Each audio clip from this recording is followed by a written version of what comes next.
Hola, me da mucho gusto estar aquí con ustedes para compartirles esta charla que se titula Científica de datos, una nueva profesión. Esta charla surge por la motivación de ilustrar un fenómeno acerca de este rol que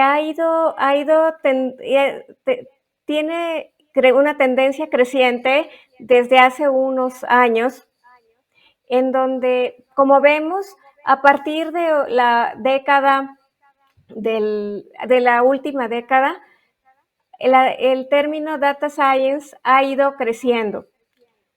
Entonces, es a partir de ahí en donde los cursos, especializaciones y programas profesionales han empezado a crecer al punto que ahorita ya tenemos maestrías, carreras enfocadas específicamente en data science. Entonces, ¿qué significa esto?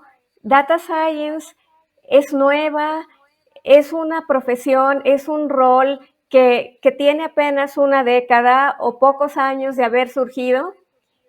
Eso es lo que vamos a ver en esta charla.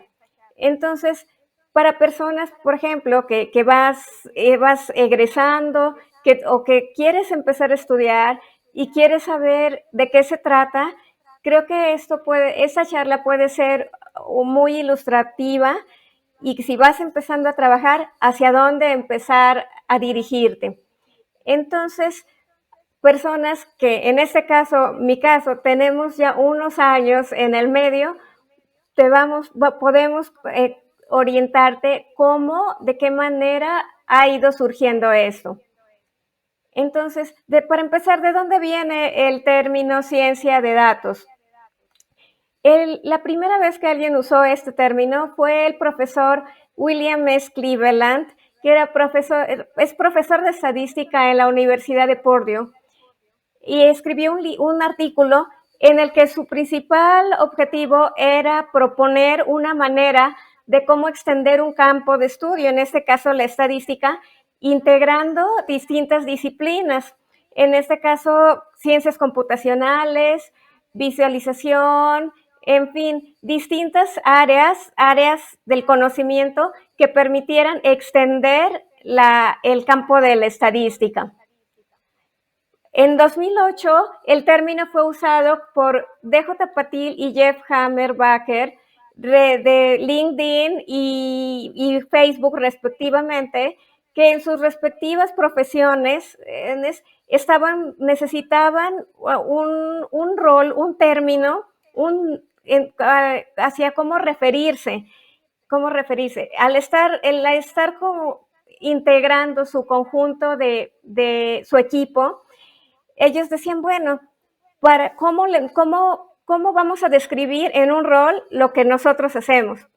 Y así surgió este término, científicos de datos, data scientists, que era suficientemente específico para describir a alguien que se dedicaba a datos, pero era demasiado general realmente para definir, tener un track específico.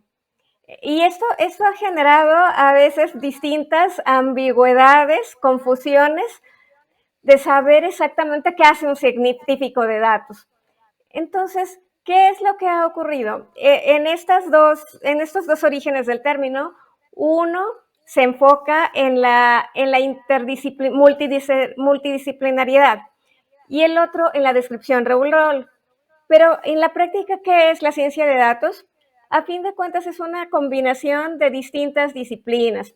Aquí podemos ver un diagrama que integra las principales áreas del conocimiento. En este caso, matemáticas, estadísticas, ciencias computacionales, inteligencia artificial, machine learning, y ya los algoritmos específicos asociados a machine learning. Aquí puse los más representativos en este momento, como árboles de decisión, deep learning. Sin embargo, ahí se pueden considerar toda la distinta gama de algoritmos de machine learning que puedan conocer, desde algoritmos supervisados, no supervisados, grafos, y también otras áreas como visualización. Entonces, el punto es que ciencia de datos no es una sola área, sino es una conjunción de distintas disciplinas del conocimiento. Un elemento básico para la ciencia de datos, para que puedas decir, estoy haciendo ciencia de datos, es seguir el método científico, no especular, no considerar que un fenómeno ocurre porque crees o porque sientes o porque alguien te dijo, sino que a partir de observaciones tú formules una pregunta, hagas hipótesis, elabores o diseñes un modelo, hagas pruebas mediante evaluación y experimentos, puedas aceptar o rechazar la hipótesis y construir una teoría. Este método pues puede ser iterativo, pero la idea es que a partir de esta validación y de esta evaluación significativa puedas llegar a conclusiones y no únicamente por intuición o creencia. Ahorita vamos a conocer a algunos pioneros que fueron los primeros científicos de datos, aunque ellos realmente no lo sabían. Vemos, por ejemplo, desde 1800, 1800 a Jean-Baptiste Stoup, que era un tipógrafo, hacía taquimecanografía. Aquí él fue el primero en identificar los patrones, la distribución de long tail. Esta distribución de long tail es muy usada actualmente, ya que describe transacciones de tráfico web, hasta modelos de frecuencia de palabras. Distintos eventos son modelados por esta distribución. Entonces, algo notable es que todo este trabajo, él lo hacía de forma manual, coordinando un equipo cuyos experimentos los desarrollaba y los implementaba sin necesidad de computadoras, porque no existía. En ese tiempo eso era completamente desconocido. John McCarthy, que fue el pionero de inteligencia artificial, fue la persona que introdujo el término e introdujo el área como campo de estudio. Inventó Lisp y todas las ideas iniciales de lo que sería cómputo en la nube, como por ejemplo, vamos a diseñar un servicio de cómputo compartido por el que cobremos como si fuera el agua y la luz.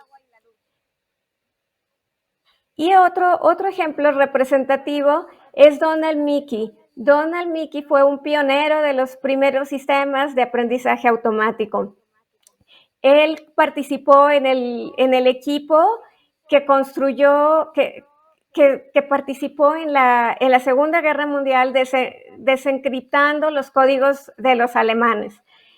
Él conoció ahí a Turing, Alan Turing, y juntos empezaron a idear este tipo de sistemas y algoritmos de aprendizaje automático. Y tenemos a Ross Quinlan.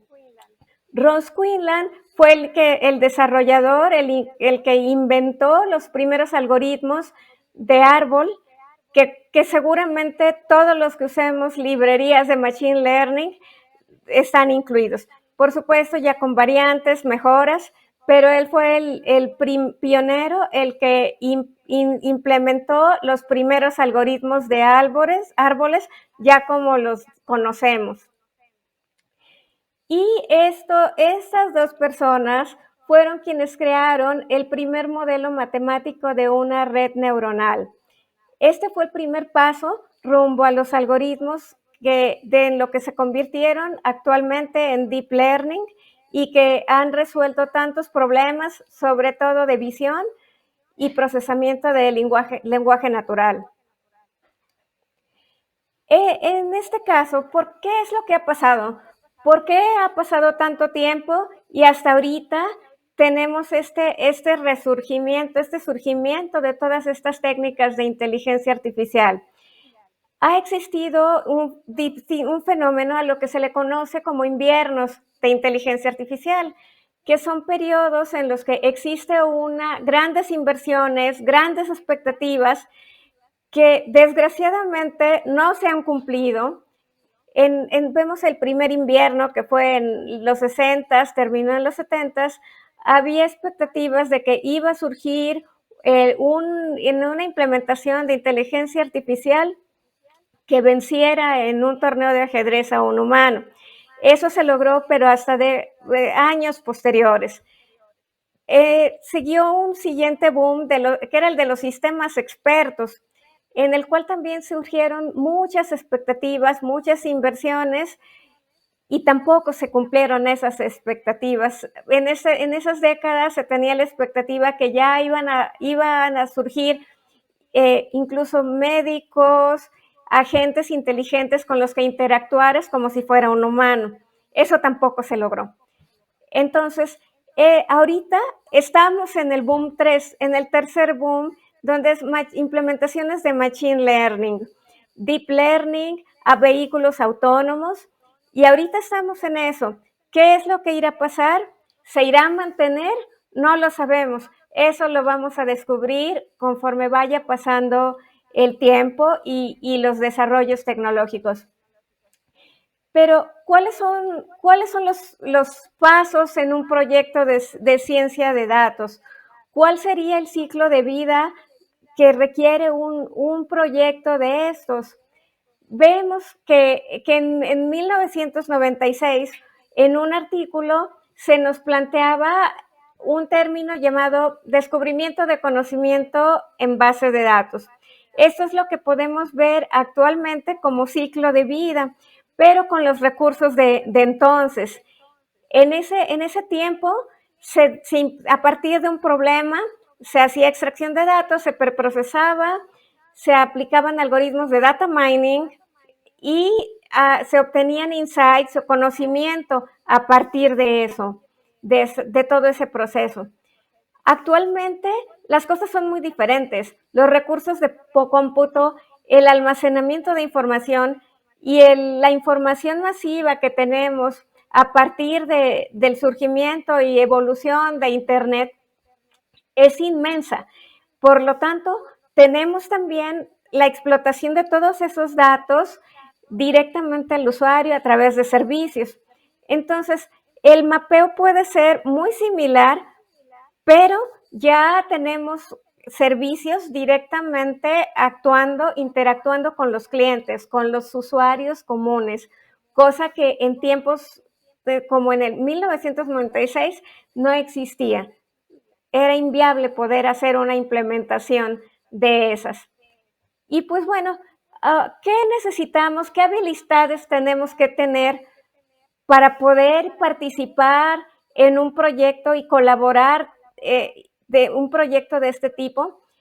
Como Data Scientist, vimos en una referencia en K-Nuggets, cuáles son las top 10 habilidades que más se demandan de un científico de datos. Vemos, por ejemplo, cosas muy específicas como lenguajes tipo Python, SQL, R, Spark.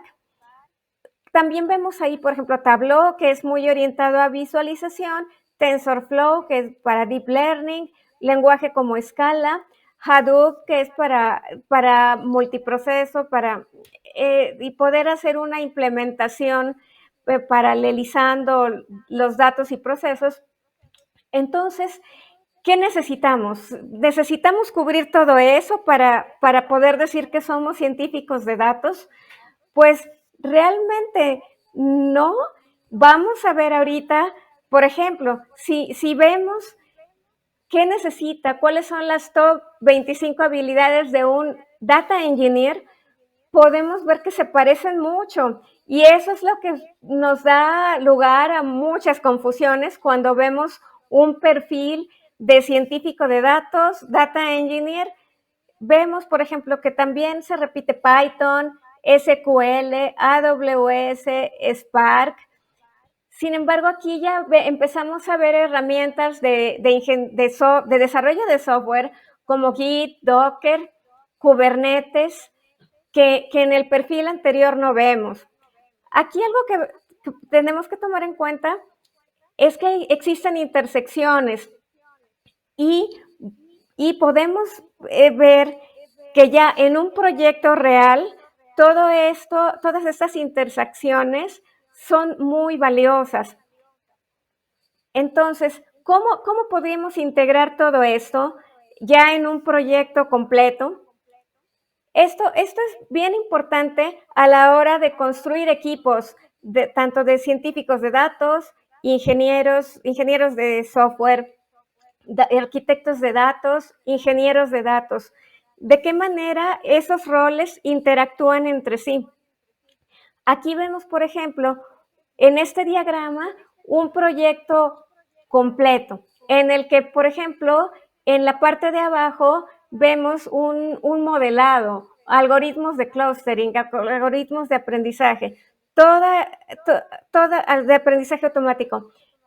Esta parte requiere habilidades muy específicas de machine learning, muy duras en cuanto al conocimiento de data science. Entonces, el diseño y prototipo de este tipo de algoritmos recae fundamentalmente en conocimientos de desarrollo e implementación de algoritmos de machine learning. Sin embargo, no podemos dejar de lado que el data architect va a ser el responsable de definir la estructura que haga que estos algoritmos sean posibles, sean reales y pueden tener un número inmenso de peticiones para los clientes a los que va dirigido. Si estos dos perfiles no trabajan en conjunto, vamos a tener tiempos de respuesta que a lo mejor no son los óptimos.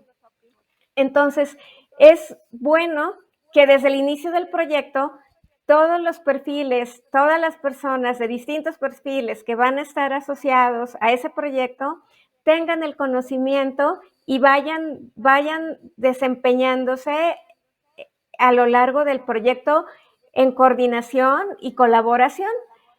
Entonces, ¿cuál es el rol específico?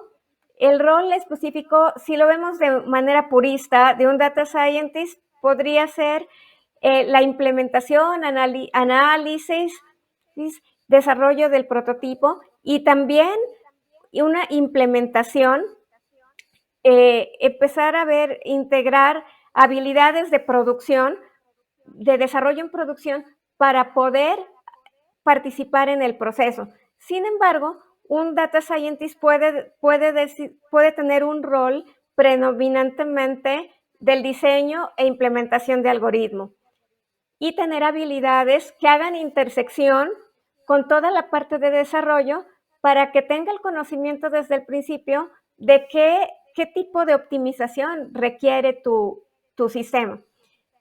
Pero algo muy importante, esto no es el trabajo de una sola persona, se requiere un conjunto de habilidades bien especializadas para poder llevar desde el principio hasta el fin un proyecto de esta naturaleza.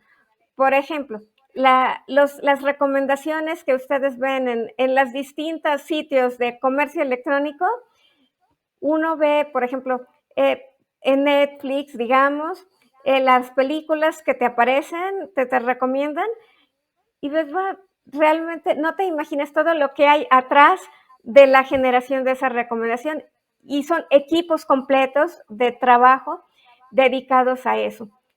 Entonces, ese es el punto. El data scientist va a interactuar con todo un equipo de personas especializadas, por lo que requiere tener también habilidades de colaboración y un alto espíritu de equipo para lograr desarrollar un proyecto exitoso. Y recordando lo que vimos anteriormente, la ciencia de datos es una combinación de distintas disciplinas y puede existir ambigüedad en definición de roles, en la literatura. Sin embargo, es importante esa parte, ver cuáles son las disciplinas fundamentales y dedicarte específicamente a aquello que requieres desarrollar. El requisito, si no se aplica el método científico, no es ciencia de datos. Por lo tanto, podemos considerar que la ciencia de datos es una disciplina nueva que surgió recientemente. No, no es nueva. El contexto es nuevo. Eso es lo que sí es nuevo.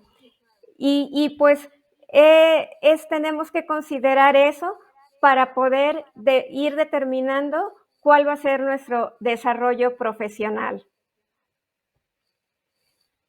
Ese es el tema del cual quería platicarles y compartirles.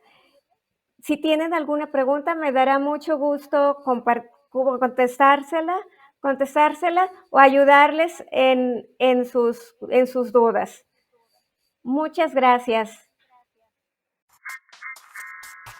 Desde hace más de 20 años, OCC Mundial es la bolsa de trabajo número 1 en México.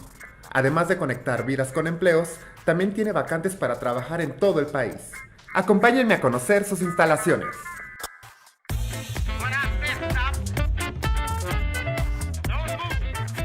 La empresa se ha logrado renovar y yo diría mantener precisamente joven.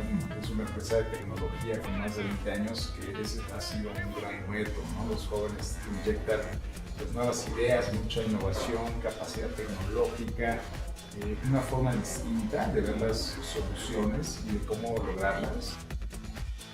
Cada día es diferente, los retos son muy grandes. Lo más importante que para mí pues me llena es esta oportunidad de aportar y realmente cambiar la vida de mucha gente al mismo tiempo.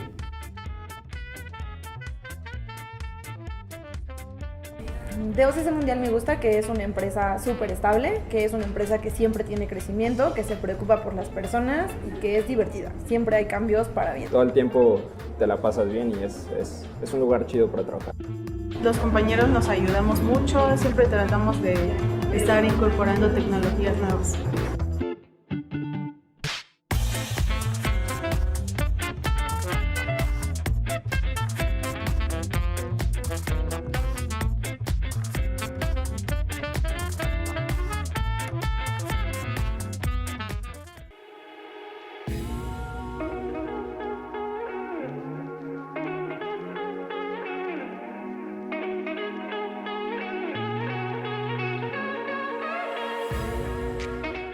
Hola, soy Manuel Vidaurre, director de tecnología de OCC Mundial.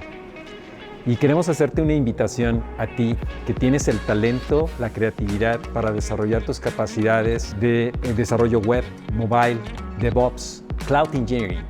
Somos un equipo crossfuncional en el cual vas a tener posibilidades de colaborar con Product Designers, Product Managers, personas de marketing, que también van a enriquecer tus capacidades.